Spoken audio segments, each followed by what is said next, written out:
नमस्कार दोस्तों, आपका स्वागत है हमारे चैनल पे। तो आइए आज की कहानी की ओर बढ़ते हैं। भूतों की मंडी। उत्तर प्रदेश के एक पुराने कस्बे दशरथपुर में एक अजीब अफवाह फैली हुई थी। हर अमावस की रात को जंगल के बीच एक भूतों की मंडी लगती है। लोग कहते हैं वहाँ इंसान नहीं, आत्माएं खरीद बेच होती है। जिसने उस मंडी को देख लिया वो जिंदा नहीं बचा। लेकिन फिर भी कुछ लोग थे जो सच जानना चाहते थे। विवेक एक साहसी पत्रकार है। वो अपने चैनल के लिए most haunted palace of India series बना रहा था। जब उसे भूतों की मंडी की जानकारी मिली तो उसका उत्साह बढ़ गया। भूतों की मंडी का राज खोलकर मैं पूरी दुनिया में नाम कमाऊंगा, उसने ठान लिया। वो अपने दोस्त नील, कैमरामैन राजू और साउंड इंजीनियर संध्या के साथ अमावस की रात उस जंगल की ओर निकल पड़ा। जैसे ही रात के 12 बजे जंगल में सन्नाटा छाया, चारों ओर धुंध फैलने लगी और उनके सामने एक टूटा हुआ लकड़ी का दरवाजा प्रकट हुआ, जिस पर लिखा था, स्वागत है, यहाँ आत्माएं बिकती है और इंसान खरीदते हैं मौत। दरवाजे के अंदर घुसते ही तापमान गिरने लगा, सबका शरीर कांपने लगा। फिर उन्हें दिखाई दिया एक हजारों दुकानों से बना डरावना बाजार, जहाँ इंसानी हड्डियों से बनी दुकानें, लटकी हुई आत्माएं और खून से सनी जमीन। हर दुकान पर कुछ न कुछ लिखा था, यहाँ सिर्फ आत्माएं बिकेगी, देह नहीं। मोल भाव की गुंजाइश नहीं। अगर तुम ग्राहक नहीं तो तुम प्रोडक्ट हो।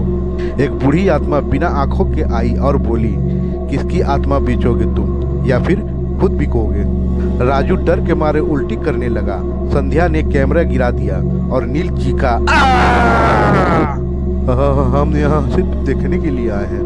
बूढ़ी औरत हंसी। उसका मुंह फाड़कर उसके सिर तक खुल गया। जो मंडी में आता है वो कभी देखने नहीं आता।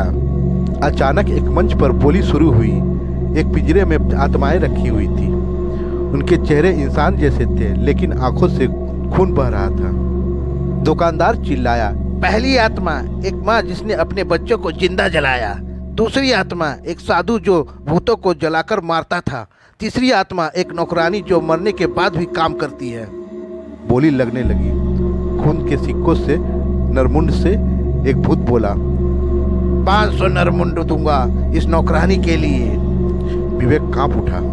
ये लोग इंसान नहीं, ये राक्षस है।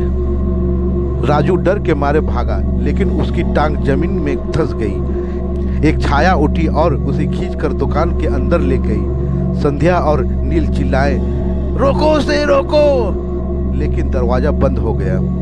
जब उन्होंने झांककर देखा, राजू को रस्सियों से बांधकर उसकी आत्मा को उसके शरीर से अलग किया जा रहा था और वो आत्मा तड़पती हुई बोली, मुझे मत मारो, मैं जिंदा हूँ। लेकिन दुकानदार बोला, अब तू सिर्फ एक प्रोडक्ट है। संध्या और नील विवेक के साथ मंडी के केंद्र पहुंचे, जहां एक महल जैसी दुकान थी। वहां बैठी थी भूतों की रानी भैरवी, जिसकी 3 आंखें थी और जुबान सांप जैसी लटकती थी। उसने कहा, तुम तीनों की आत्मा सबसे ताजा है, मैं खुद खरीदूंगी। संध्या ने हिम्मत कर पूछ लिया, कितने में? भैरवी बोली, एक आत्मा 7 नरबली और 13 तड़पती आत्माओं के बदले में। फिर उसने अपने हाथ हवा में घुमाए।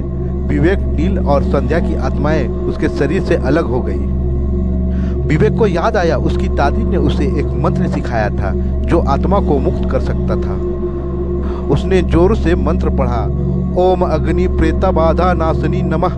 चारों ओर हाहाकार मच गया। आत्माएं तड़पने लगी, दुकानदारों के चेहरे पिघलने लगे और मंडी जलने लगी।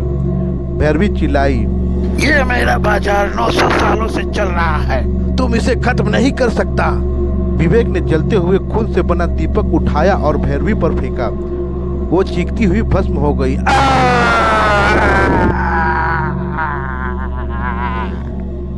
सुबह के 4 बज चुके थे। जब विवेक की आंखें खुली, वो अस्पताल में था। संध्या और नील मारे गए थे और राजू का कोई अता पता नहीं। पुलिस को जंगल में कुछ भी नहीं मिला, ना मंडी, ना दुकान, ना भूत। अपने मंडी को जलाया, लेकिन खरीदार अब भी बाकी है। अगली अमावस को हम फिर लौटेंगे। अगर मेरी कहानी पसंद आए तो दोस्तों कृपया लाइक और सब्सक्राइब जरूर करें। मेरे मित्रों, मेरे भाइयों, मेरे दोस्तों।